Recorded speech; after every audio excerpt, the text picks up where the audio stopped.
do your part. You can't help the world when you're playing around in race games saying you're black but you're really brown. Doing only for self. Mama Earth needs help, Grandma's church, even DTs need help. What can you do? Don't worry about me. Hey, you got life's chores cause of ING3.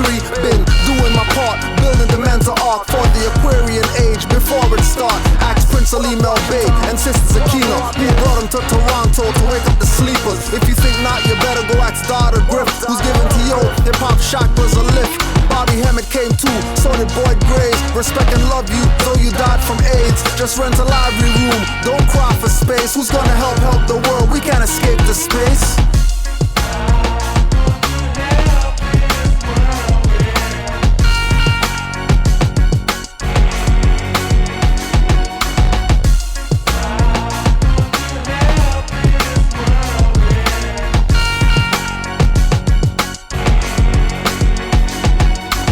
Conscious, but not cognizant. Won't stick up a pork chop, but rob his aunt. When it's time to help the world, all I hear is can't. Many of y'all are coming back as birds and ants. Trust me, I study the Buddhists and Brahmin shaman. Help the world by activating pioneer carbon. DMT dripping like a leaky faucet. I help the world when I sleep, no need to force it. Just doing my best even when doing my reps. Help the world sleeping or taking my steps. When I'm wearing a fez, nationals breaking their necks to witness the renaissance. Staring in a trance. I do so much and willing to do more. Don't believe me, ask the youth from Paul McCourt. Ask the youth from Malvern and hear what they say. Ask the youth from Rexdale or ACHA.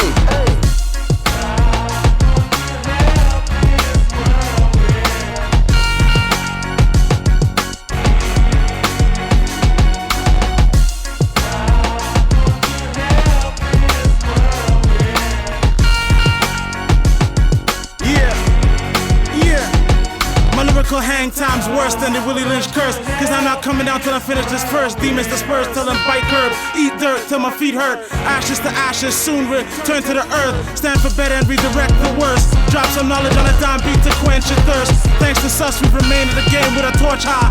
IHFing up another track, don't ask who or why. It's time to feed a rapper to the fire, kick and scream. The same way a spirit does when you steal her dreams. The more we want for self, the less there is for us and we. Minimal I, and let's build a community. The temperature rise now, the ice age melts away. Prophesized by KRS-One, these are the times and days. This is a cycle that I missed cause I was too young to jump in. Now I got enough artillery to keep dumping. Fire Marshal Ho Chi Minh, let me show you something. Duck for cover, shells can't stop flying. Stagger like you're drunken. We got aces round here, so keep the ones flunking. Bitch slap a whack rapper like you need some punkin'. Ho Chi Kutcher, fucking call me Simon Butcher. Commercial rapper, decapitated envelope pusher. Rapper inquisitioner, feed him to the fire. Lead him to the heat and watch the flame raise higher. Picture painted, but the spirit not tainted. See us in a pheasant, fall back like you fainted. Feels like we've been here from the ancients. Experienced so much challenges to build my patience.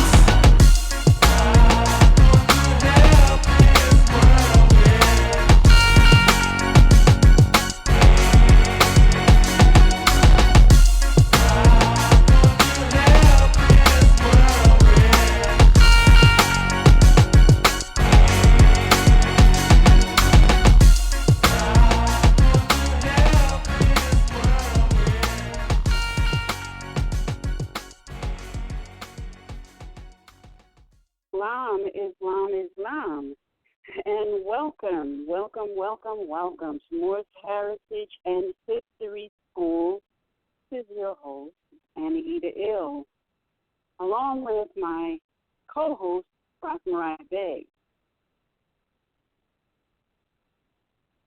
Are you there, Ross? Islam, peace and love to all. I did your move. When yes. All right. Islam. All right, everyone.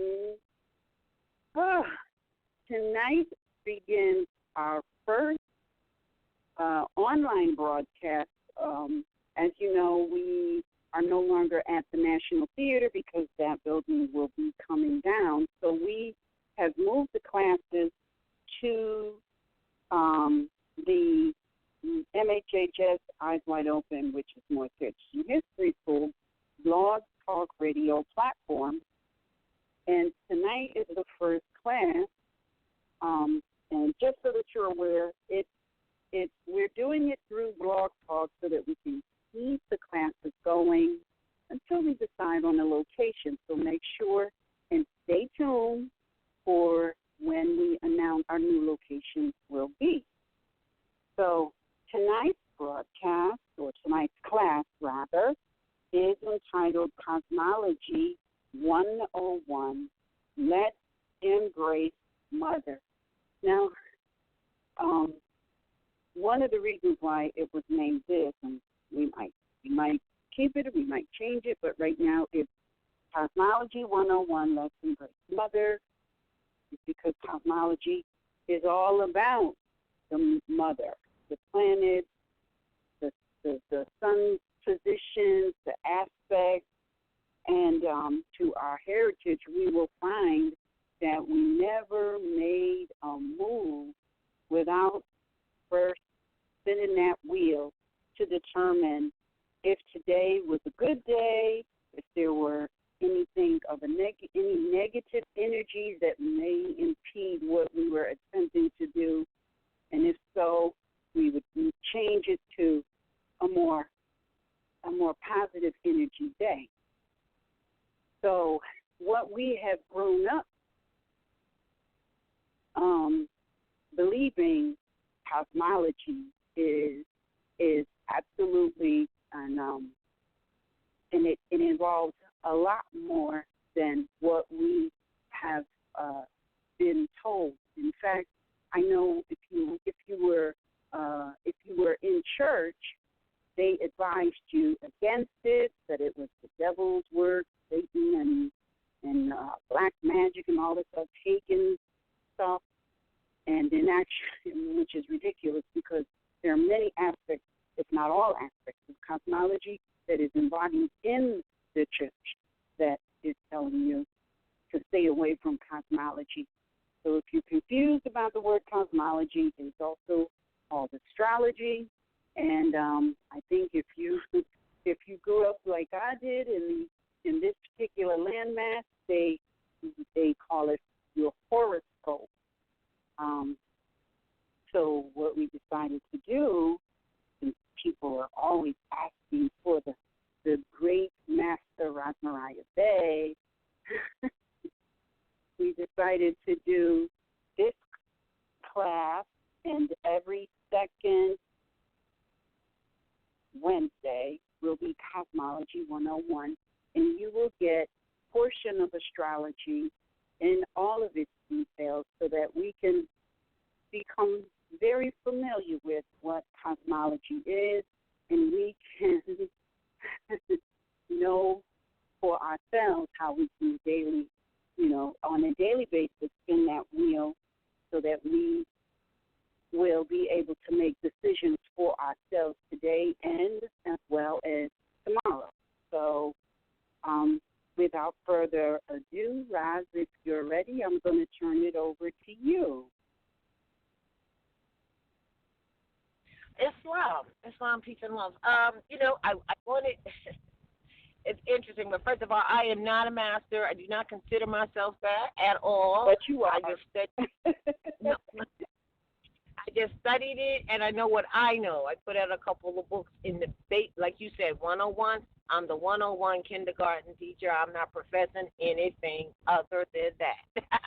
And that's how I see it. And I did those books to share with people what I found out as I started studying it. And one of the things that I find is the misunderstanding. I mean, you've already talked about the psychological misunderstandings and the social engineering. Oh, don't do astrology, it's the devil's work, and all that craziness when every religion, no matter what they are, is based off of that.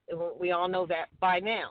But one of the main things, and I'm going to repeat this, and I know I've said it before, is people really understanding what it really, really is, in that they get confused about the houses, the main three components, the houses, the signs, and then the planets. They're three different things. And that's what I find people always get confused about. Like, for instance, they say, well, I'm a Gemini. Oh, Gemini rules the third house. Yeah. Well, I may be a Libra, But since it tick-tocks around the clock, so to speak, when I was born, or maybe someone else who may have the same coordinate, Libra was in the third house. So now the energies of Libra, as you understand and learn them to be, are expressing themselves through the energies of the third house. So that's as an example. And so this is what this spin the wheel and clock is, so to speak.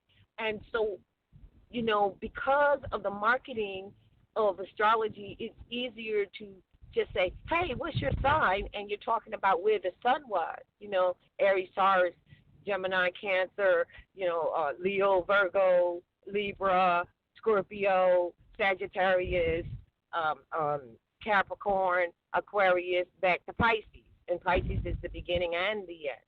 So people will do that because it was easier to market the entire facet of astrology by just saying what's your sign, meaning your sun sign. But really, it's about what your Trinity, really. So in your churches, they'll talk about the Trinity, the Father, the Son, and the Child. They never mention Mother. They'll say Father, Son, and Holy Ghost, cloaking the Holy Ghost, which is the Spirit, which is the Mother, which is where the Holy Breath comes from, which is the breath of life, which means that from the time that you were born and you come out of your mother and you take that first breath. Now, so they don't talk about that, but it is so important to know where the moon was. Now, again, 101 is what we're talking, because you've got people now that, it's really 35 degrees, moved over to the left, the right, the west, the east. Listen, it is wherever your mother was, whatever she was doing, and if you don't know that and, where she was and what she was doing while building your body, then you missed it. My biggest message or thought to give people to think about on this 101 is, if you watch The Matrix, now I'm going to explain it like this. If you watch The Matrix, you'll understand this. When you were built in the womb of your mother and you were then time for you to come out in those 9 solar months, not lunar months, 40 lunar months. So you were connected to the umbilical cord. What has happened, and one of the reasons why we're so far away from understanding nature and matriarchy, etc., and ourselves through astrology, is because we've gotten this culture where they quickly cut the umbilical cord. But the truth is that when it's time for you to come, you are not to quickly cut that, because that's where your final download, as they would call it, your purpose and for why you're here is downloaded through the umbilical cord. So as you are to part, this is why people say you do not release, you do not cut the umbilical cord. You let it naturally fall. That is so important, because once you take that first holy breath, you're getting your last download from the master architect, or the grand architect. For those who understand that Masonic language, which is mother and son, that's what Mason is, or Masonic is. You're getting your final downloads from that grand architect, your mother, on why you were here. So we go into a culture where that was cut off, and so we find ourselves like chickens with heads cut off, trying to get back. If you feel like you want to change your download because you don't like the mama, or you don't like why you're here, you're not doing any of that if you don't know what your download is. So we're all searching to get back to that through the science of astrology at this point. You have to know what your download is, what your purpose is, what your program is. You must know that, even if you choose to alter it. But again, you're not altering jack until you know what it is you are altering. So the science of astrologics, as it pertains to your birth chart, is of great interest for you to be yourself in a grander way and know your purpose in a sooner manner than all of this struggling we do to find out.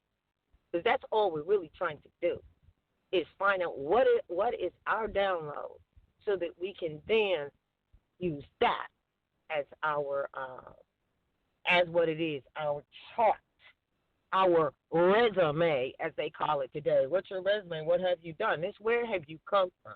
Where are you here? What is your purpose of what you're supposed to do? And so when you look at where you were born, what house you were born in, where the planets were, what the aspects are, it'll tell you not only what you're supposed to do, but what you're supposed to overcome as you are attempting to do it. So at this point, I just want to hear you, Annie E, because I need you to for a second, because I have to adjust something.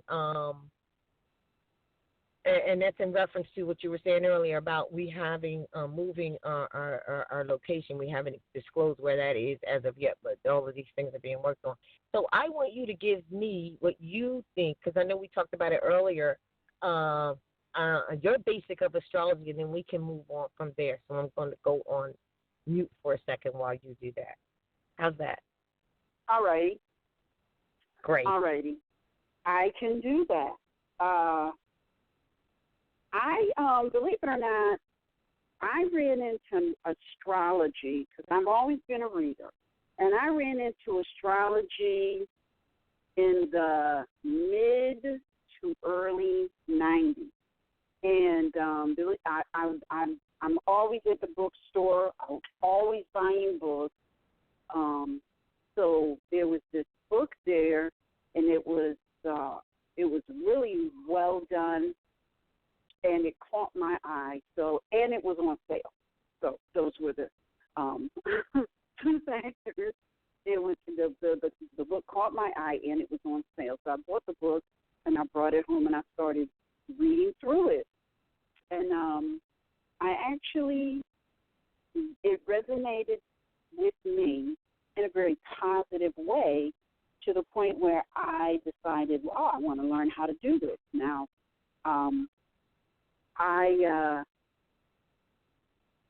I have to say, over the years, my knowledge of astrology and my ability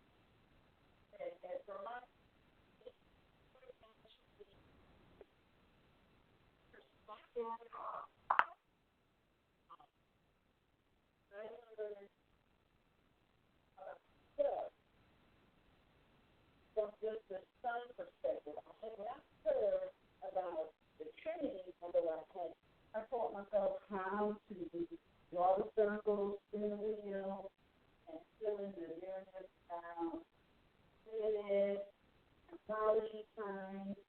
And for years, I didn't have the exact time of birth, so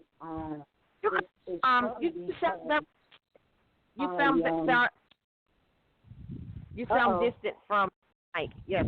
All right. Sorry. There you are. Start over again. Sorry.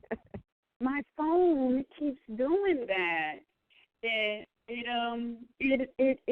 earpiece just disconnects, and I haven't figured out why it keeps doing that.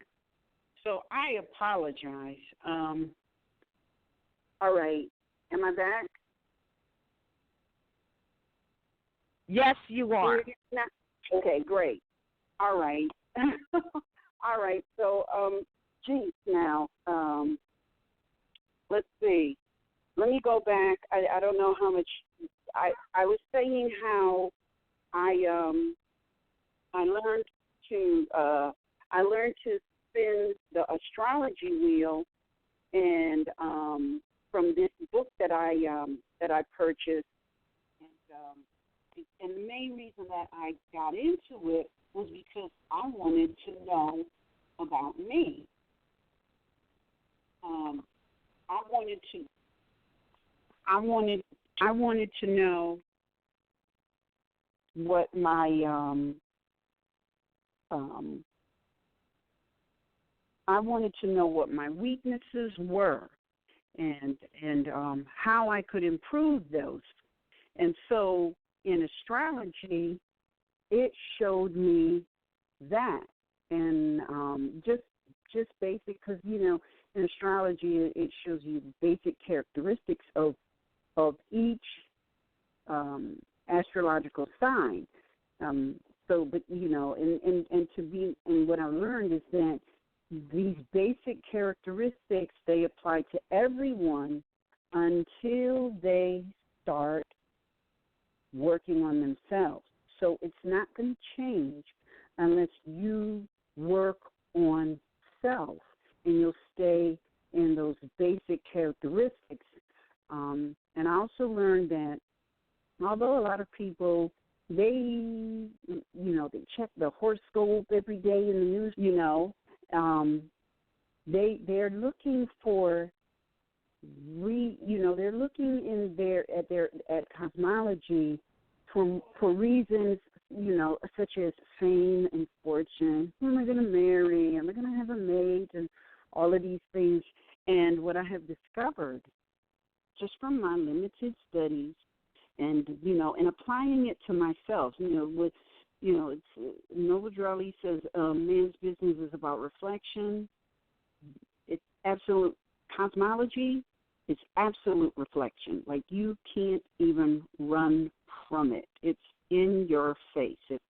If you don't like it, the only way to change it is to work on yourself. From the astrology chart, I saw that there were some things that wasn't too complimentary to me, and so I just started working on them immediately. And it's a lifelong job of, rebuilding yourself to the best is what astrology helps you to do. Unfortunately, a lot of people, they use astrology, for external purposes, reasons, and it really diminishes the full spectrum of astrology, because astrology, it doesn't talk about anyone but the person that wheel is being spun on. And it is brutally honest. There's really no gray areas when it comes to astrology. It's black and white. That's it. And this is what we need. I think this is what we need as a people, so that we can get ourselves straight. Then we can start looking into, what's the best, energy to like maybe embark on things outside of ourselves. I feel like you can't really move in a productive and positive way that's going to benefit you outside of yourself until you have first dealt with cosmology as it relates to the inner you. And I believe that, once you do that, it changes a lot of the things that are currently going on outside of you. So, much of the work that we have to do that will make our existence in this particular dimension at this particular time more positive has to do with inner work as opposed to anything outside of ourselves. And cosmology helps you to pinpoint those things that you need to work on. It also helps you to pinpoint those things that you already mastered, maybe in a previous incarnation.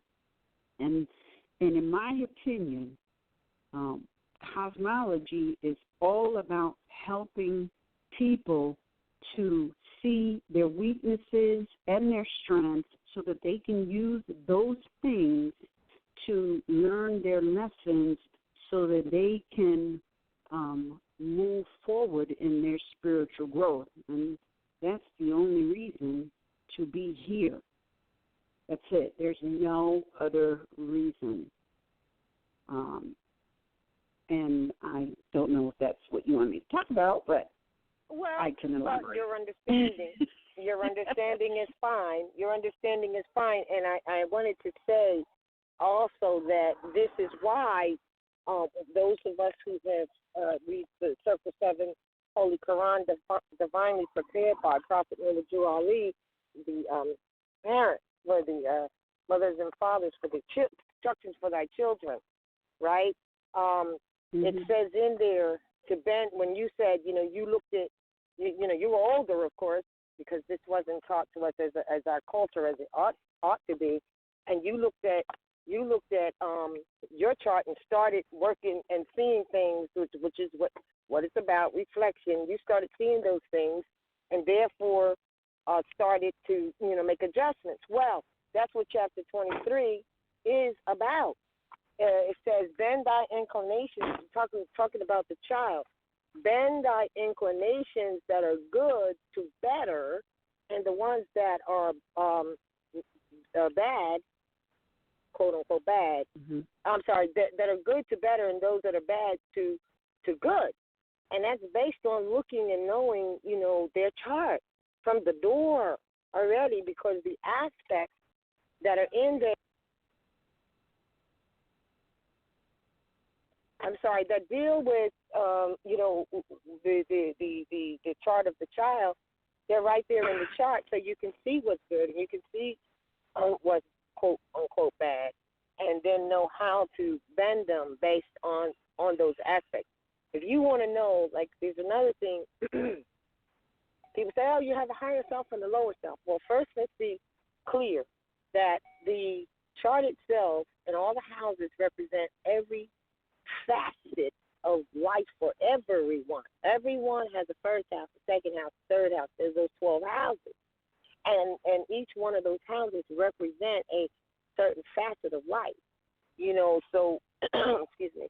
So now there's certain activities in that you might not even have a planet in one of those houses, or you may have a planet in one of those houses, and then you may have another planet that, in the math of it, aspects it in a positive, or what we call more positive or favorable way, or an unfavorable way, meaning it might be creating a square because of the mathematics of the location of the planet to the other planet, So bending those inclinations are, and finding out, what your lower self is, because a lot of people, we know there's higher self and a lower self.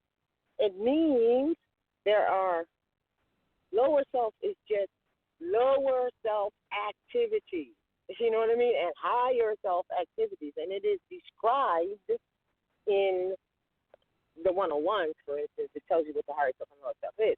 So it essentially just comes to activities, human activities that are good and that are bad, or not good and need to be worked on.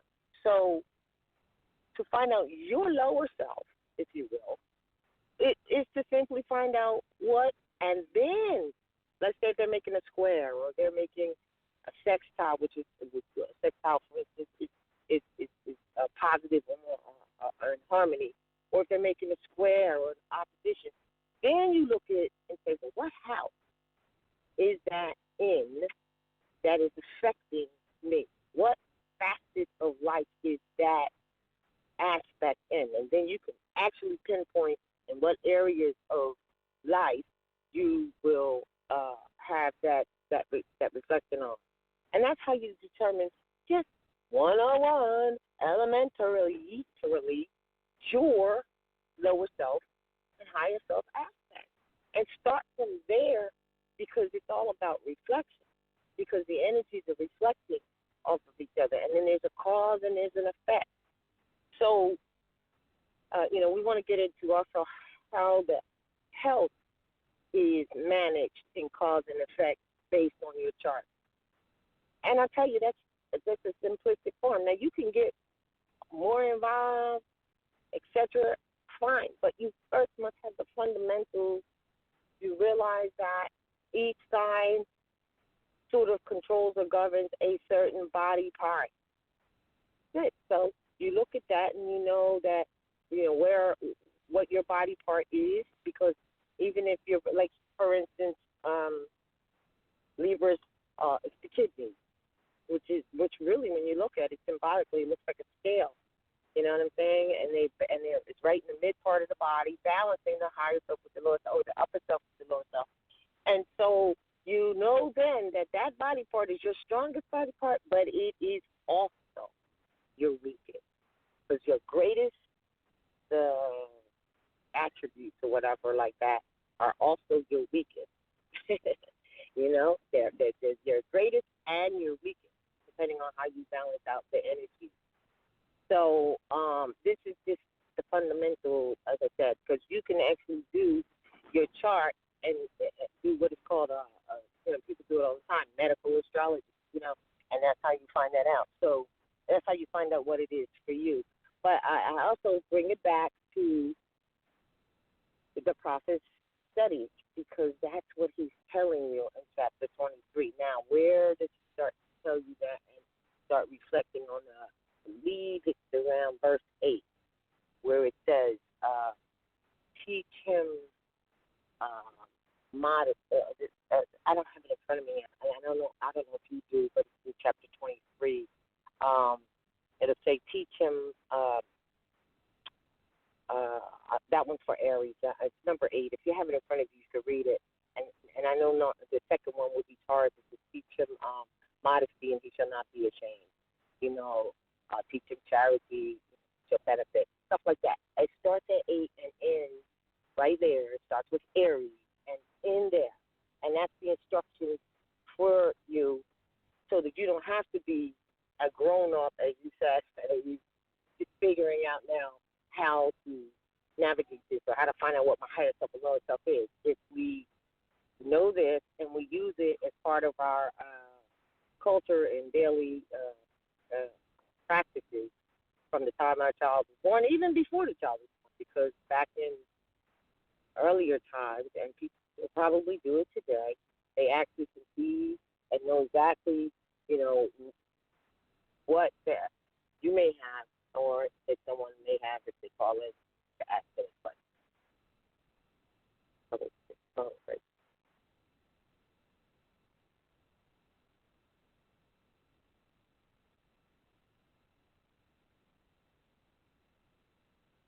All righty. Did you want to take questions now? Well, I want to bring Alrighty. home again. I want to bring home again the importance of what I said in reference to. Hold on 1 second. All right. Can you hear me? Wait, go back to Lance and go to second and make it right. Yes, I hear you. I apologize. I want to bring home the importance of what I said earlier about our practices of cutting the umbilical cord too soon and making what I would call a sudden disconnect from the download that's going on during the time that the child is still connected to the umbilical cord. And it is a practice that is not our practice, as we all know who are naturalists or holistic or have any idea of, nature. So we have generations of this happening, and therefore the result of it is what we have now. We're so far away from, nature and having a better life for ourselves and for our download, what the program is. Like I said, it's a download. If we don't know what that is and we get cut from it too soon, it's very important. So now that brings us back to what's coming with having your children in that holistic manner and having a doulas to help with what they call midwife, to help you during the time of the child being born to birth I don't mean DERTH birth. That's another thing, the birth of a dock of a ship. No, we're not talking about that. We're talking about natural birth of a child that comes from the womb out of the waters. Because remember, to really release from the navel, which is connected with the umbilical cord, and then you become a navigator, a navigating elf on the earth plane. You know, that's what that is. But you're not to be like severed from that download. And like I said earlier, so if you don't, you know, you might not like your mama, you might not like your daddy, you might not like your life, but if you don't go back to the download and know what it is you're here for, you will not be able to alter anything at all about self. That's what's important. So when you look at the fact that Prophet Ali, who we honor him and his work, that I have come to teach you to be yourself. This is where you know, get that information and start from, to know yourself. What was your download? What is your purpose?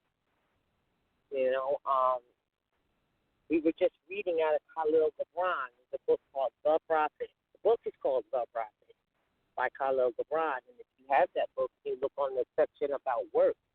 You know, it's very interesting because it says in there that your work is something you're supposed to enjoy doing. If you don't, then you need to go down. I yield for that.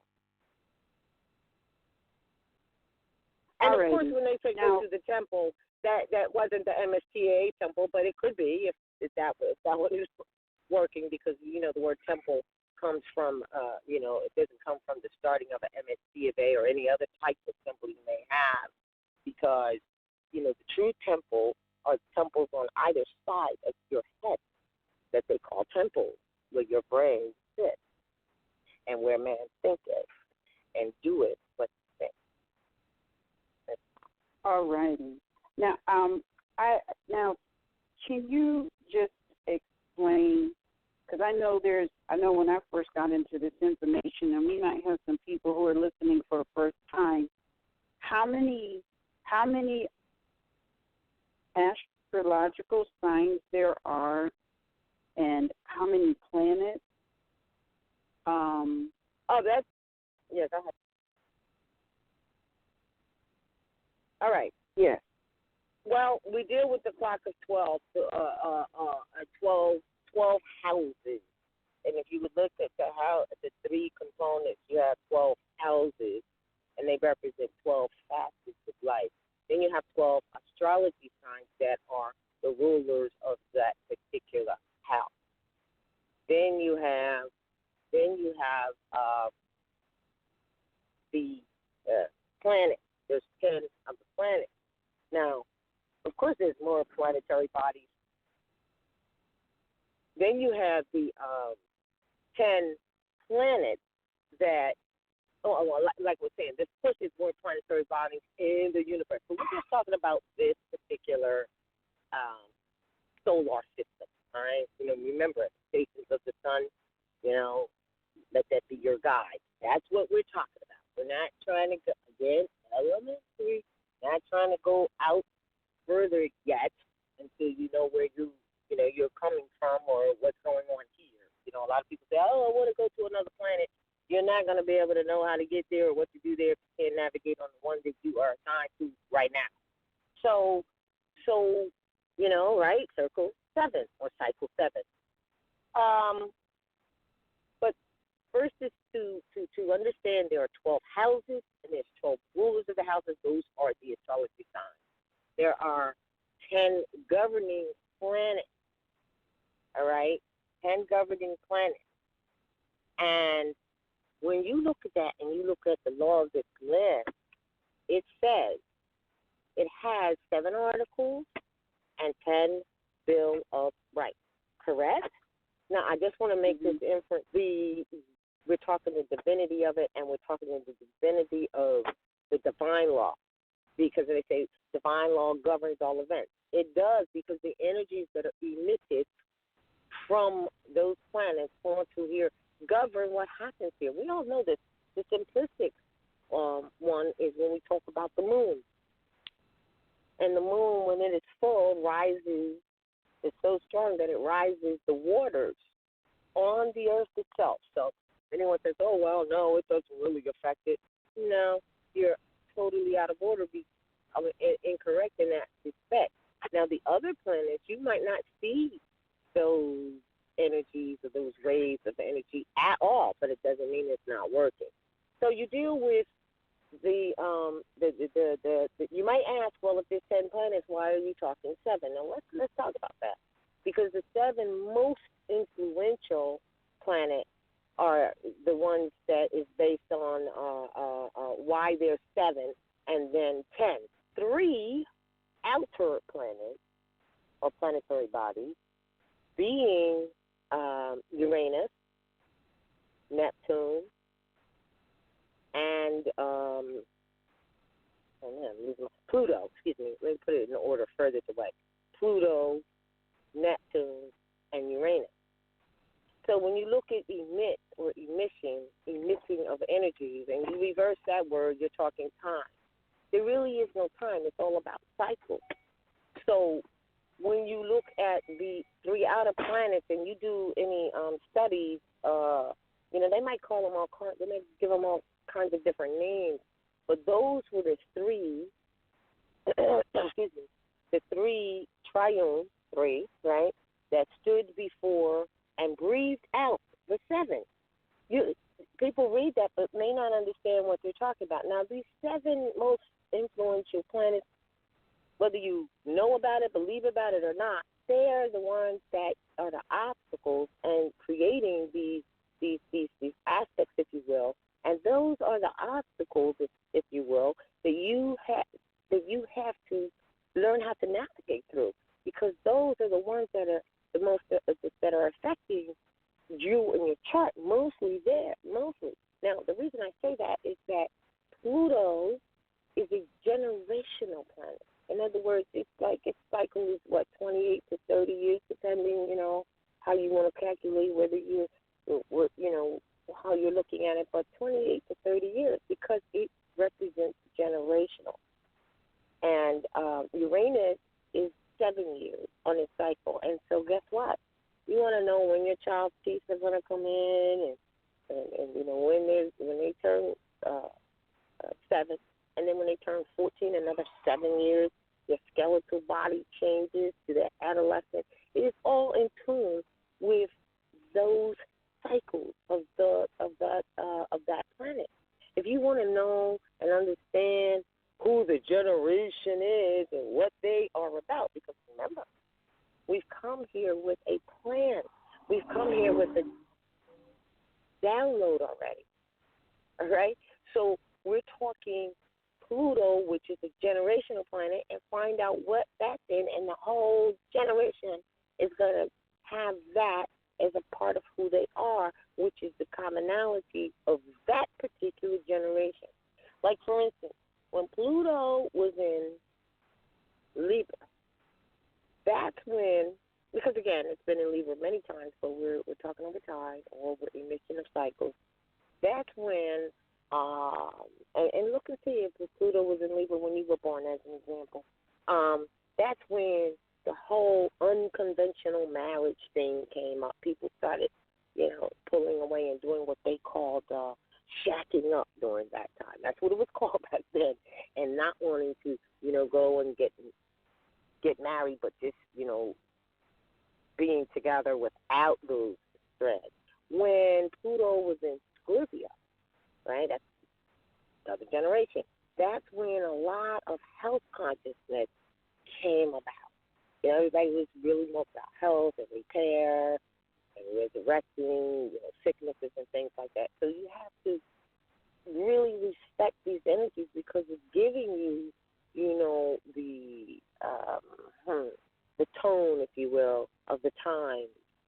And it also helps you to understand those who are born during that era, as to what they really are about, because Pluto is also considered the undertone or the underground planet. It vibrates in a way where you don't really feel it, because it's very it's strong, but yet subtle, I could say, and it affects an entire generation. All right? So these are how we get to understand who we are, who our generation of children are, and what's most important to them. Now, when you go through life as we have and allowed other things to, or other intent to come into our family structure and just away from being close to nature, then it's so much that is missed. It's so much that is missed that we missed the first thing, and now we're on the second thing. So Pluto was in Libra, and Pluto, is in something else, and then Pluto goes to something else, and we missed it because we're still confounded. We're still confounded in our mind, in our presence, and in our idea of family and of just humanity, period. We're still so confounded and so confused about what is really the matter. And I do mean the matter, meaning someone told me the other day, it's funny that it just popped in right now, but Divine Law governs all of them. People say to you, what is the matter? They truly mean, what is the matter? Matter means the physical manifestation, not what is your problem or what are you thinking. No, what is the matter that is stopping you from doing whatever? So we've had a lot of things manifested because as you think, you manifest, right? That's what they say, and quite frankly, it's true, whether we realize it or not. It's true, and so we've allowed matter to creep into our existence, not just individually, but as a whole family or a whole nation of people. We are so confounded. We're so confused because we're so far away from nature. Yet, sound like a gun, but it wasn't. Yet, we know within us that something's not quite right.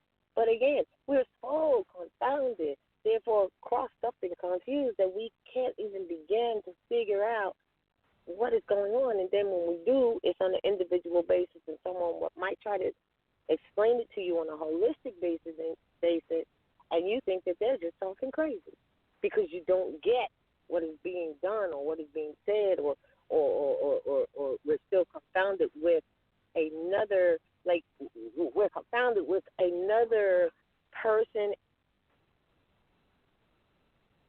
with another person and or group and or intent instead of our own intent. Let me simplify that. We send as an example and as a true example, not as an ideology, not as a thought, not as a maybe it's true, but as a true example. We send our children to schools that don't teach. I've said this before and I'm going to say it again. We send our children to elementary schools that don't teach them the elements. I know, that sounds cutesy, but it's real. We send our children and our families to schools to teach them so that they can be educated and have knowledge and stuff, to schools and other curriculums that aren't teaching them jack about self or about nature at all. This is what we do. So now back to giving, acknowledging some of the things that Prophet Nubuju Ali said, as he left certain things for us to understand, and he wrote about the fact that the longer that those who are educated are some, not all, but most, are still fools right on. And then you're like, whoa, that's kind of harsh, Prophet. Why you say that? And it says because the longer they stay in those schools, the higher they will jump to defend it. What are they really defending? What they think they're defending is the fact that they have been educated and they have knowledge. That's what they think they're defending. But the reality of it, upon going through the substance, is that they were just duped. What did they call it? Hoodwinked. You didn't really, that's why it says you're a fool right on, because you really don't know. Now, I realize that, a man or woman who knows something knows they really know nothing at all. But if you can't start with the fundamental principles and the respect of nature, then you are off course. in whatever it is you think you're going to learn, because all of it comes back to the psychology of nature. All of it comes back to the cause and effect of things that happen and the polar reflection of that. And I say that to go back to, because I had mentioned earlier about health and about medical, what they call medical astrology. It's really cause and effect. You must first know the parts of the body that are governed by whatever the sign is, or the signs of your trinity, because it's not just your sun sign. So if you're a Libra, for instance, and the part of the body is the kidneys, that doesn't mean that if you have a rising that's, let's say, Leo, that part is the heart, that you don't need to look at that. You need to also look at that, and also at your rising sign or your ascendant, and whatever that is, look at what that body part is. And then this thing about polar reflections and or cause and effect. So let's just hit why we medically are dying, not just because of what we eat. That's probably 98% of why we're perishing at a not living long at all, and having all types of health problems, particularly after you. Sometimes I think it's even earlier now. I think a person in decent health might not start feeling things until over 60, and that's not everyone. There's always exceptions. It's because we don't look at cause and effect as it pertains to astrology and health or body parts. And also, of course, we cannot leave out what we consume or eat. So let me explain how that works in a cause and effect. And I always kind of use this, and if you've read any of the books, it's there too. Leo and Aquarius. Well, Aquarius rise because Leo is 180 degrees mathematically from Aquarius. So therefore they are polar reflections, or what you might hear people say in polar opposites. Now, I don't like to use opposites. Now, the reason I don't like to use opposites is because everything is 360. And 180 is a polar reflection, or you could say opposing in that respect. But if Leo is the polar reflection of Aquarius, first thing you need to know is that the Leo and Aquarius are the same people, same characteristics. They hold the same characteristics, but they express them differently. They express them from opposite ends, if you will, or reflections of the same thing. And that's also why most people do not often say they don't like their polar reflections.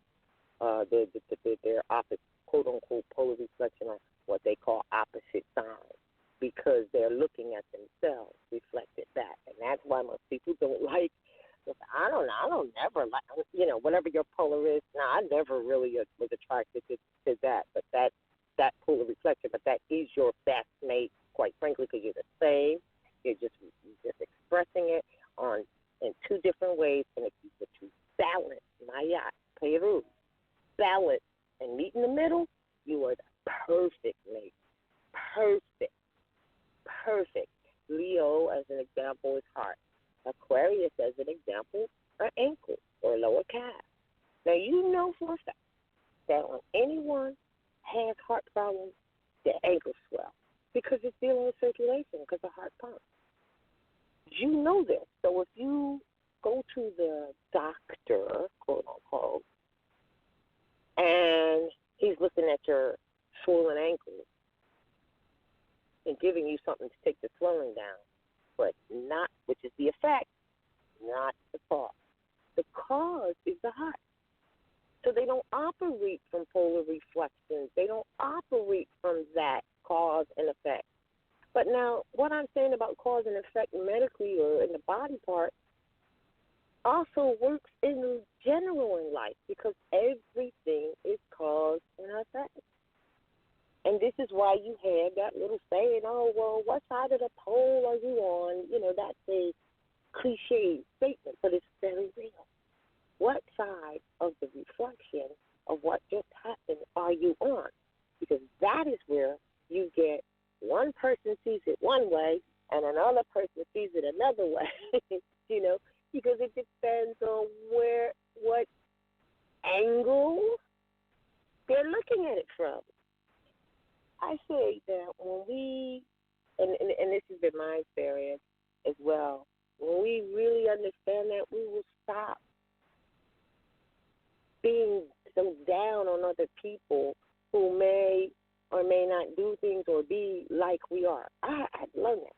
But you still must be who you are. You must be who you are. But you have to understand the other human characteristics, the other reasons why people do what they do is based on their downloads. And then forgive them. They say forgive them, they know not what they do. Because quite frankly, if the other people don't even know themselves or know about the humanity's characteristics of higher and lower self, they can't reflect. And they won't be able to see it. So you must forgive them. But if you have that understanding, if we all did, it'd be a much better world, because we would get why someone does what they do. Now, how important is this? And it's elementary. I'm going to keep claiming 101. As an example, we know that everything is to begin, you initiate, you immerse yourself, and then you flex out, learn that, and move on to something else. That's just common logic. It's like if you're studying anything, and you're getting different degrees. First you enter, and that's called initiate. Initiate means to begin. Then you immerse yourself, and that means you learn what you need to learn in that particular study or place or whatever it may be. It doesn't matter what it is. That's how these things work. And then once you get those lessons, you flex out or change or move on to the next thing. And that's how nature works also. So how does that apply to your sign? How does that apply to you? Let's say you're there and you're an Aries, and someone else you know is an Aries, and another person you know is an Aries, and you say, well, none of them act really the same. There's some general things that will be the same, because if you're born in the first 10 days of whenever Aries starts, figure that out by doing the chart, getting in advance, making the recalculations, whatever you need to do. So the Aries that's born in the first 10 days, or first degrees, or first deaconess, is the initiating Aries. And the one that's born in the next 10 days is the sixth Aries characteristic. And then the one that's born in the last 10 is the changing or flexing out. But they're still all Aries. But it is a pattern in life that doesn't change. A pattern in nature that doesn't change. And that's how we have to see everything we do and everything we get ourselves involved in. And, of course, that brings me to, if I may, when we get into the studies of science, or what we call Moorish science, right? First navigators, on the planet or over the planet, everywhere, all right? This information, be it history, law, history and law cannot be separated, so they definitely go together. But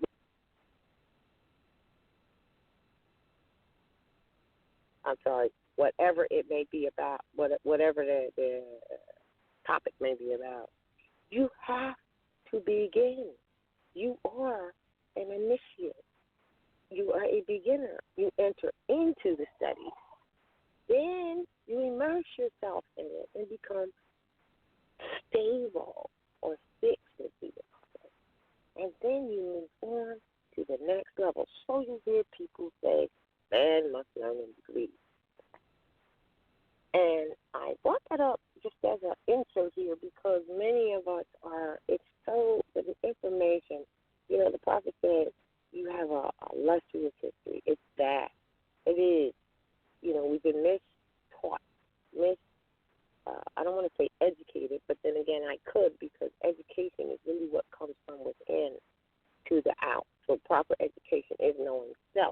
and therefore you are self-educating, quite frankly. They may have taken that word and said, okay, come to the school and get educated, because they're taking you away from what true education is, which is from within. All right, they're telling you that it is the science when it really is not. So when you get into this information, this is also why the process, if you didn't get into this situation, Moors, land, you didn't get into this situation overnight, and you won't get out of it overnight. Now, if we all had understanding, knowledge of how nature works, and as I just said, the the triune principle, the enter, the destabilize, and then move on to the next thing, we wouldn't have half the problems that we have in trying to receive this information topically right now. And many of us trying to receive it or trying to take it in and regurgitate it in our own lives. We wouldn't have it. So that is how important the science is. That's just how important it is to deal with science in everything you do, even in your relationships, especially in your relationships, because everything that you encounter is a relationship, because you have to relate or not, and then you have to realize that, the people that come into your life, this is very important. Some of them come into your life for a season. Some of them come into your life for a reason, and some of them are there for a lifetime. So don't try to hold on. Don't try to hold on to people and things and experiences in your life that are not meant for you to hold on to like that. It's meant for you. It's either a reason, it's either a season, which means it's temporary. It's not that long. A season is not that long. It's a 90-degree angle, quite frankly. Or it's a reason, and you will find that reason, and not only will you benefit from that, so will the person that you're relating to. We all have to. And or it could be for a lifetime, and or lifetime, right, lifetime, what do I want to call it? When you meet up again with the soul, that the souls don't die, you know that. They don't. And today, you have to meet someone's soul. You can look through their eyes as the window, and you can see whether they are stable, I'll use that word, and maybe there's something you can teach them for the season or for the reason. Maybe it's for the lifetime. If you know when you've met someone for the lifetime, no one has to tell you that. There's nothing that you can, like the biggest thing, and I think that this will free us all, especially when it comes to relationships. And the reason I'm bringing that up is because if we don't know ourselves and can't relate to our own self, we just fooling ourselves thinking we're going to relate to anything else and have some, love relation or mate relation. So the thing is you should never have expectations. I am not in this world to live up to your expectations. You are not in this world to live up to mine. But if we find each other, then that's beautiful. So bring 100% of who you are to the table. And in order to do that, you have to know who you are, period. That's how it goes. So these sciences have to be understood and exercised by us all. Islam, I think I said a mouthful. Well, it was great information. And a lot to be absorbed, at least for our own edification.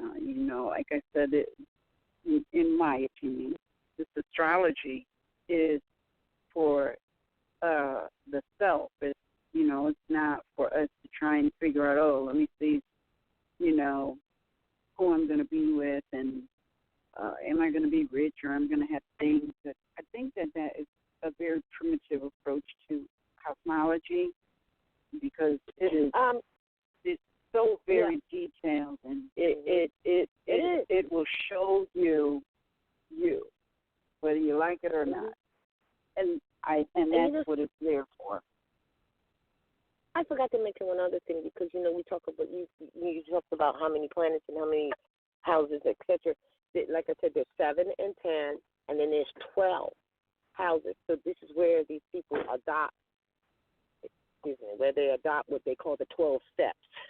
If you go into places, the 12 steps of recovery, the 12 steps of this, the whatever like that, all based on that Islam. Oh, well, all right. So, did you want to take questions at this time? Sure. All right. So, if anyone has a question, press 1 on your telephone dial regarding tonight's topic. If you have a question regarding tonight's topic, press 1 on your telephone dial, and we will take some questions. Now, I know everybody has a question, something that you would like to say, and you know what I've been noticing? Been hanging on to their question until like the last 15 to 30 minutes of the broadcast. We have a bit of time where we could answer questions. So if you have a question, press 1 now while we have a good amount of time that we can answer everybody's questions if you have one. All righty? And if not, I do want to add something else that I'm sure maybe we'll get to later, because we were talking about knowing ourselves and understanding ourselves. Like you said, in detail, but it's not. I mentioned the Trinity is really your sun, your moon, and your rising. We deal with the moon and, the rising and or ascendant, which is the same. So when we're dealing with the elements, for instance, if you have a fire rising and a water moon, you're the one who keeps putting out your own fire. So this is what it helps with a better understanding of ourselves as well. Instead of, thinking it's someone else or something else, it's within yourself. And this is where the elements go in. And also when you're relating with people, you got to look at whether you're a flexible sign, or what they call common sign, means changing, or whether you're a fixed sign, or whether you're an initiating person to get stuff started. And you got to look at that and say, well, in the relationship, if you're the one that's flexible, you're the one that always seems to be the one that go ahead and make the change. You make the change because you're a changeable person. That's what happens because, then you'll say later, well, I'm the one that's always changing, but that's your nature. If there is a situation come up and the person you're dealing with, especially if the person you're dealing with is a fixed sign, they're not going to change. They don't want to change because they're fixed. And it'll be you that makes the change most of the time. But that is not because you made some sacrifice or you need to have some credit for changing all the time. It's because that's who you are, the changeable, flexible. All righty. And we have one caller. Brother Bakari, Islam, you have some questions. Yes, greetings. I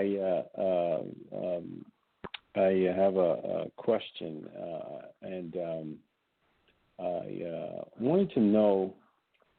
Well, first of all, thank you very much for the class this evening on this subject. I really appreciate you, both of you. Thank you so very much for that, mothers.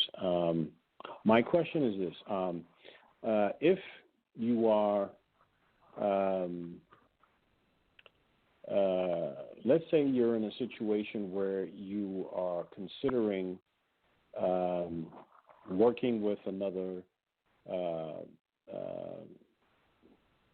Moor or another person on, and it could be in any regard, but let's say it's an issue that requires some thought, and there may be finance involved, a little bit of finance involved, but there are things that require some sort of discipline and a commitment. Do you think it is wise to consult spinning the wheel before you do that? And the reason why I'm asking that, because it sounds like it obviously would be, and I believe that, but where I'm coming from is kind of like this right here. So suppose that you want to do something and you consult your chart. I guess this is really the question. I don't want to confuse you, so scratch that other part. I'm sorry. But let's just say that you consult your chart and you know that you need to, and you're knowledgeable, and you know that you need to work with a given sign and, specific energies from another person that you're partnering up to do something with. But you have not been able to find that individual, and there's another person that is readily available that doesn't necessarily meet not necessarily, but doesn't meet the criteria or the energies that would work best with you.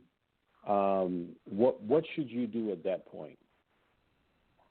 Should you go ahead and work with that person, or depending on the importance of the issue, or should you wait until you run into the individual or that other person comes into your life?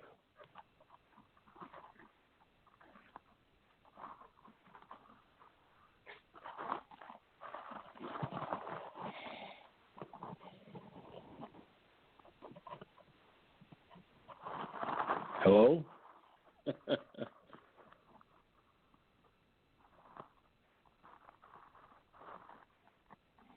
Islam, I'm here. I'm sorry, I am here. Oh, I'm sorry. I was talking and had it muted. I apologize. Oh, my goodness. Can you hear me now? Can you hear me? I'm saying I like both parts. I apologize. I like both parts of your question, the first part and the second part. But the second part, you yourself just said they don't really meet the criteria. So if you're aware that they don't really meet the criteria, then I guess you would have to make that decision of that or not. I mean, you answered your own question on that. And 101, again, back to 101, a prime example of the first part, which will, again, lead to the second part, is you use the astrology also when, for instance, you're setting up a group or whatever, or planning or something like that. You wouldn't have, the initiators. And if you want someone who deals with thinking, you got to talk with the air sign, because that's their specialty. Because communication comes through air. So you're talking about dealing with a Gemini, you're talking about dealing with a Libra, you're talking about dealing with an Aquarius. That's for the air sign. But then you also have to deal with the initiating energies, which are all the cardinal signs. And there'll be an air, a earth, a fire, and a water in that. So that means that if you're better working with a fire sign, you can find a fire initiator, which would be the Aries. If you're a cardinal sign or initiator, if you're better working with a water sign, then you must find the initiator that's water, which would be the Cancer. Or if you're better working with an air sign, then find the initiator out of the air signs, which would be the Libra. If you're better, or as far as initiators and cardinal signs, but as far as communication, so let's say that you, and the way it's really laid out, and it's most perfected. So the initiators are the ones who will have ideas. All right. Now this is how they base the business corporations and the employees today. You have the initiators, which are the cardinal signs. That is the Aries, that is the Cancer, that is the Libra, and that is the Capricorn. Now, one of them is fire, one of them is air, one of them is water, and one of them is earth. They are the initiators. So what they call them in today's corporate world are executives, because they think of the idea. But that does not mean they actually supervise the idea, and nor does it mean they actually do the work. Because the supervisor of that idea are going to be all of the fixed signs. They're fixed. That's why they make great supervisors. And then the worker is definitely going to be all flexible signs, because they're flexible enough to do the work. They're not going to quarrel about doing the work, whatever the work is, because that's what they do. You see what I'm saying? And you've got a flexible air side, you got a flexible water, you got a flexible, so you have to choose that. Because if you're doing an association and you mentioned earlier someone to deal with finances, the ultimate person to deal with finances would be the Taurus. That's the house of possession. That's the house of finance. But then you have the Scorpion, and the Taurus is a fifth. But the Scorpion is also fifth, but they deal with reserves and resurrection. So they might deal with, reserves, bank accounts, and future stuff, legacies and things like that. Of that, legacies of family, but reserves of whatever the association of this might be. So it's imperative to do that. Now, if you put someone in a position that they are not made for, you have a problem. You could have a problem because they're not going to do it as well as what's already scribed to do so. So, and I don't want to cheat and not say who the fixed signs are, as I did mention through the Cardinals, the executive caller at today's corporate world. We got to unpeel and uncloak, that they have taken the sciences and called it something else. So the supervisors, Tauruses, Leos, Scorpions, and Aquarius. So that means that the executive, the initiator thought of the idea, and they will carry it out, and they make excellent supervisors. And then the workers, Geminis, Virgos, Sagittarius, and Pisces. Like Pisces, they don't care whether they're in the front or in the front up front or in the back. It doesn't matter. They do the work because that's their nature. You see? When we go against that, now let me say this: just because you know someone who may be one of those signs, you may be saying, "Well, I don't know. I know a Taurus and they just throw money away or whatever, or finance away." Now you go into the individual and their trinity. And this is how you start kneading, like you knead a dough until it becomes bread and can be baked. You know what I'm saying? You look at what is it about, what is their trinity, because as I said earlier, you might have the earth sign, for stars might be an earth sign, right? But if they've got fire, it's one of their trinity, their Tarian principles, such as their moon and or their rising. Well, the earth, their characteristics, keep smothering the fire. So you see, so if you understand, if you get that, then you yourself, that individual, would work with you. You can take the chance of going against nature if you want to, and that criteria you're talking about, but you have to know what the result. And one last thing, as far as, and I think this was part of it, as far as people say, well, I did the church today, and these don't come out today because this planet is aspected with that. That doesn't mean you should stay in the house and cover your head and don't go outside. No. That part and all that the, quote, gods, and I'm going to use the term gods to represent the planets because they have done that and called each planet. When you hear the gods, they've named each one that. But when they say that gods are merciful, and like that, they're really talking about the movements of the planet, right? So I found that when we ignore and do not acknowledge what is going on as the planets relate to us, that's when we're in trouble. If we acknowledge them, acknowledge what's happening, you're good. But when you ignore and don't acknowledge it, which is what we've all done because we've been strayed away from the sciences, and as Annie mentioned earlier, you go to church, that's the Novus work and all of that. So we have not acknowledged it. Once you acknowledge it, like when Mercury goes into retrograde, we know there's communication issues and people say don't start anything new, it will unravel. Well, now, and I have to be, and I'm sure other people listening may not be aware if they were not aware. Every time Mercury goes into retrograde, it affects communication. That doesn't necessarily mean your mouth and your speaking. It could be electronic. And it has never failed for me. It has never failed for anyone, really. They just don't know it. So I also learned that if I know, as an example, Mercury's going into retrograde, I'll talk to Mercury and say, look, I know you're going into retrograde. You know, I have all this stuff. Have some mercy. You know what I mean? And it is extremely real, all right? All right. I hope I've answered. Thank you. You're welcome. Thank you. Thank you. Thank you very much for that. I appreciate that so very much. You're welcome.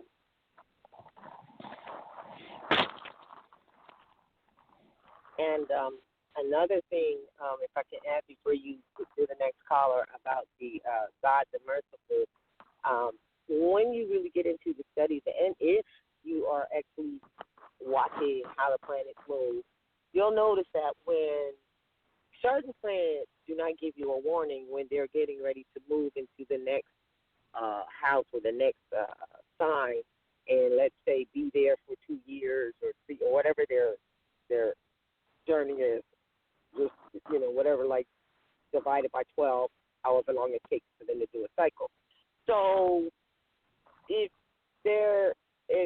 some of them will enter and be there for the next 2 years, and they don't give you a warning. They just are there. I mean, unless you know they're coming. But other planets will actually, and you'll find this to be true, they'll come into the next station. I'm going to call it station because remember the station, the prophet said in chapter 1, let the solar stations be your God. All right? So they'll come into the next station or sign, station, and they'll be there for 3 months. And then they'll go back to where they were, and then they'll the next 4 months, and it's always a 7, always the 3 and the 4, and then they'll come back for 4 months later after they go back that way, and then they're there for whatever their time frame is, be it 2 years, 2 years, whatever it is. Now that's called that's a part of also the Gods of Merciful because you got a warning. You know how in your life things start happening. It's like, oh, shoot, everything is gone, whatever, haywire or whatever. It's because a planet may move there, and it's warning you that get your house in order because I'm coming back with the same energy, and I'm warning you on what you need to straighten out. And if you fail to do that, then you'll get more of the same, because it's a warning. So it's what's meant by the God's merciful. Yeah. Well, I have is there sufficient time to ask a second question? You can ask as many questions as you like, because apparently you're the only one that have questions regarding cosmology. Everybody's just listening. That's good. Well, that's good. That's good. I will take advantage of that. My second question is, I have, and I just want to confirm this. I think I have the right answer, but since you're, and this is kind of like a 101, I think, right? So it pertains to a place and time. I recently had a conversation with someone, and they're not they're Asiatic, but I don't know why I mentioned that. But at any rate, they asked me about a natal chart, and I says, well, they said, well, what do you need to get a natal chart? I said, well, what you need to get started, as far as I know, is you need the date and time and place of where you came into the world.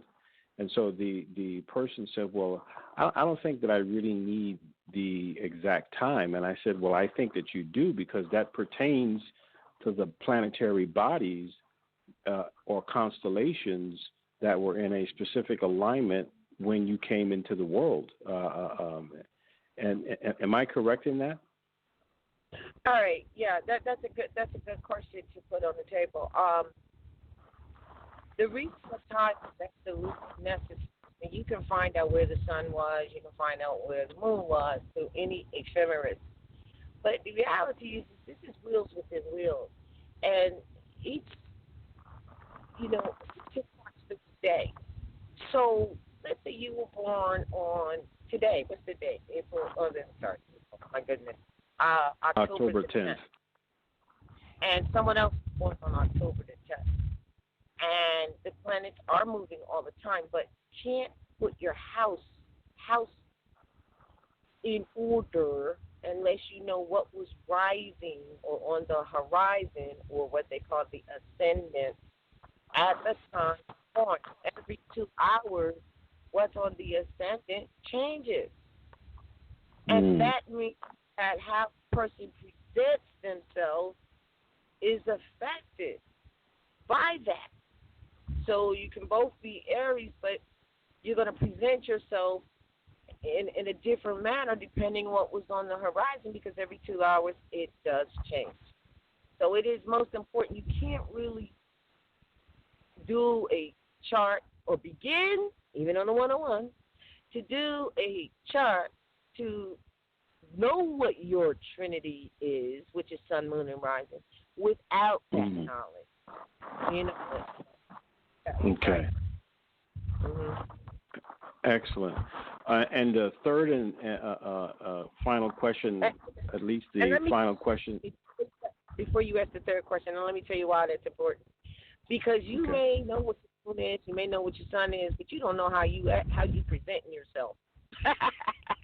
You don't recognize how you presenting yourself, your sun, because the sun, the moon is your soul and your soul's intent. The sun is the characteristic and spirit in which you express it, the dictates of the soul. But the ascendant or rising, how you present the dictates of your soul. So, anyway, go ahead with your next question. That's the Trinity. Oh, okay. Sun, moon, and rising. Okay, right. Okay. Is there, this question deals with working with others. Now, let's say that hypothetically, I'm in charge of a particular group or some sort of task, and I'm looking for specific qualities in a Moor.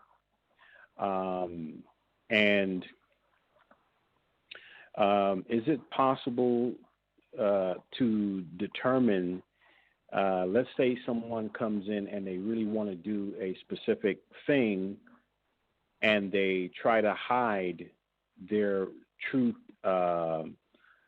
date and time so that they can finagle their way to get a particular position or slot or what have you? Is there a way to determine if they're blowing smoke? Wow, or if they're falsifying? Let me say this: is it how the Earth, Wind, and Fire said? Ain't it funny how the way you feel shows on your face, and no matter how you try to hide, it will take its place. But what you're saying is someone is deceiving. Why would I'm not going to ask why would someone want to be deceiving. They must want the job bad enough or the position bad enough or whatever. I don't really know how to answer that except that when you're fairly professed or knowledgeable in astrology, you can almost know some of the influences of another person by their actions. Now, don't get that wrong. Don't get me wrong, because no astrologist ever totally guesses someone's astrology sign based on that, because your actions may be because of your moon sign, not your sun sign, or because of your rising sign. Like, for instance, back to the body part. You know that a Gemini usually has long arms and kind of slender and maybe lanky, as they call it, but or tall, but they don't have to be. But you know that those are the characteristics of a Gemini, so therefore they are also the characteristics of its polar reflection, which is a Sagittarius, etc., like that. But then the Sagittarius will also have enhanced thighs and hips, something about their usually enlarged thighs or hips or buttocks like that. So you might like as an extreme example, but it's real because I experienced it more than once. I was talking with someone, that for instance, Gemini usually talk with their hands because that's the part of the body that they rule is their hands and the arms spread across, all the way down to the hands and upper chest. So we were talking to them, and you're breaking up. I can't hear you. You just lost Rod? audio. Okay, hold on a minute. Rod? Uh-oh. Hold on, let me see if I can. Rod,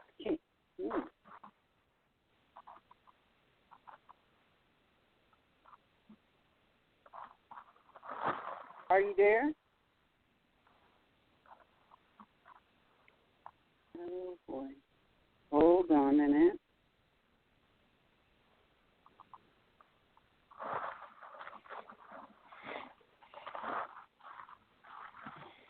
She might.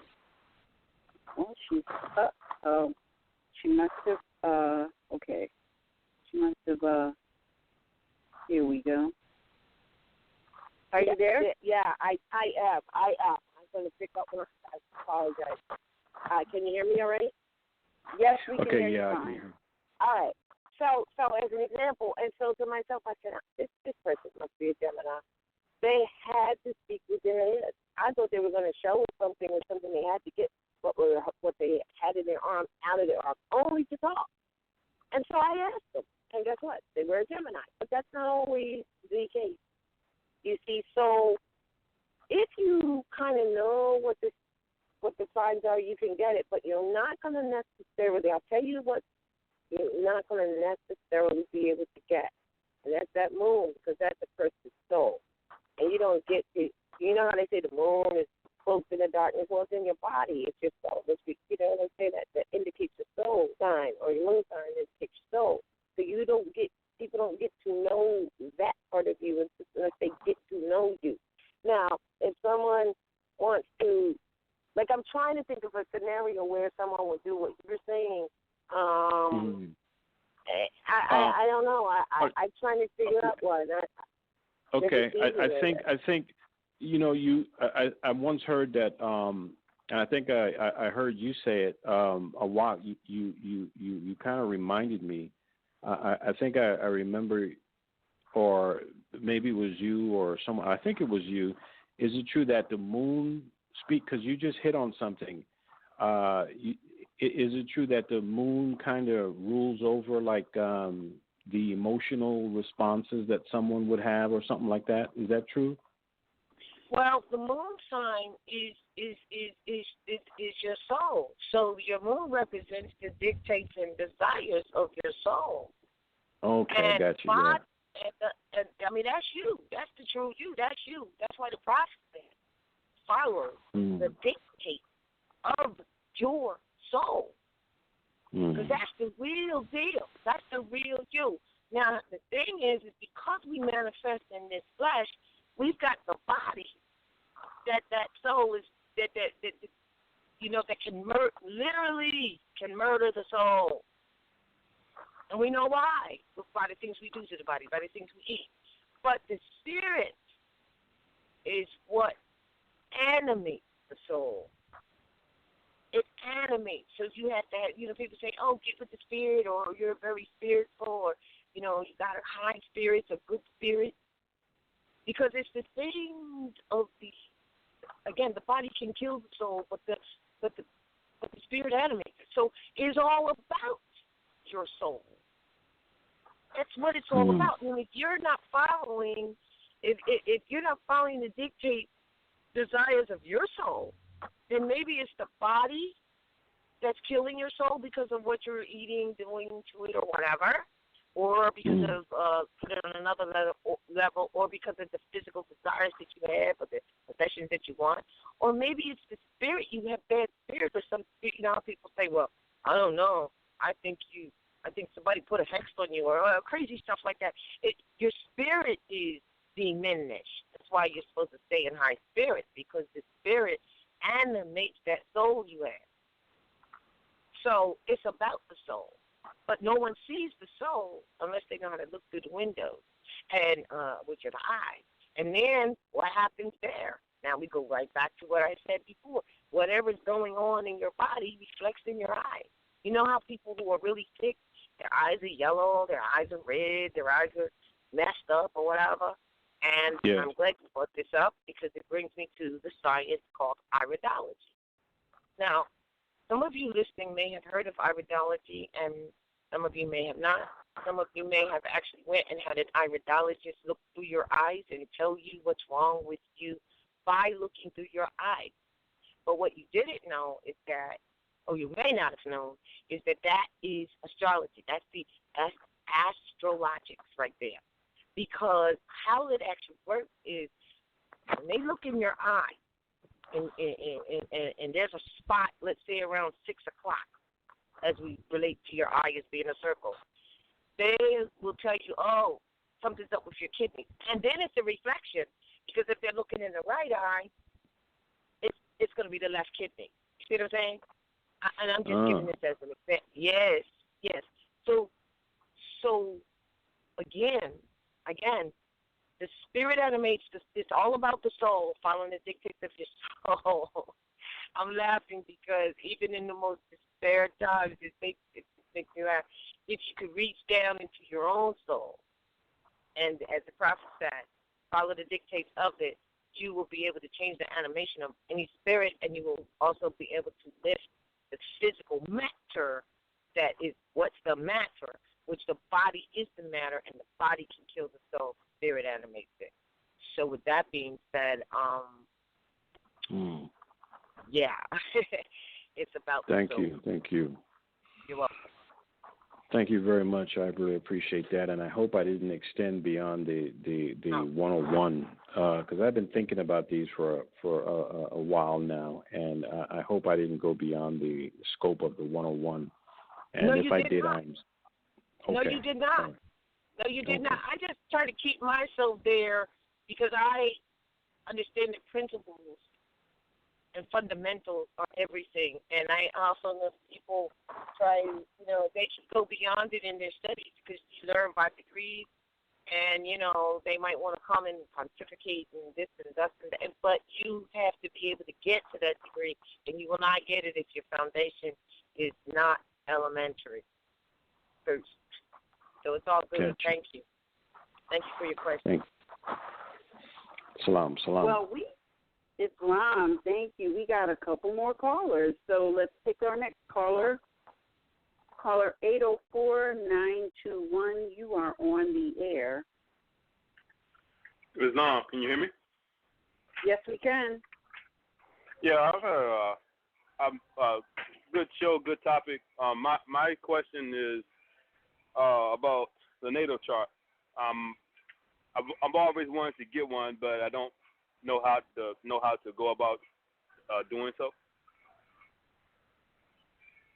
Well, there's a lot of people and a lot of places that get a natal chart. It is a diamond that you can go up on the internet. Like I used to do them, but it's a spiritual experience, quite frankly, and it's important and it's time consuming, but it's not that time consuming for you to do for yourself. It's extremely important. People have made you think, me think, and everyone else think that it's just so far away from them understanding it. But again, I say, if you got to understand houses, signs, planets, and then the aspects that they make. So that's the fundamentals. Now, I know I have that in How to Interpret Your Natal Chart. I think I break that down kind of clear on a very fundamental one-on-one basis.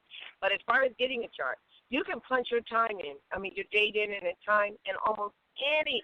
There's cafe astrology. There's all kinds. There's even astrologers. I mean, you know, and they will come back to you with where all your planets are on the wheel. Now you're like, that's here. That, you know, my moon, and that's I forgot to answer this in the last caller. That my moon is in Mars, for instance. Now, or it says here that my sun is in whatever, and Neptune is here, and thus and thus. And I wanted to mention, because the last caller said something about the moon, and the moon indicates soul, and people say that's emotion. The moon sign is emotion, and emotion means energy in motion. Not a bad thing. The thing that is bad is when the energy has no direction. That's when it is a problem.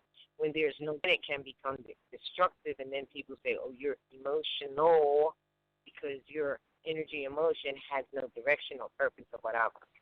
So if you want your chart, you can just punch it in just to get, and then like what I used to do at the classes, I did what I call the Trinity chart. People would come to me, they would print down their chart, and they would bring it to the class.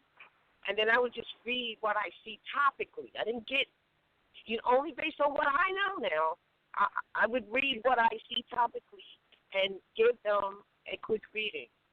Now, you can go and get a deeper reading. You can even get what is called a progressed chart. And that's where people, let me give you an example of that. A progressed chart, meaning your natal chart will tell you where everything was. And then as you grow and live and move forward, so do the planets in their cycles.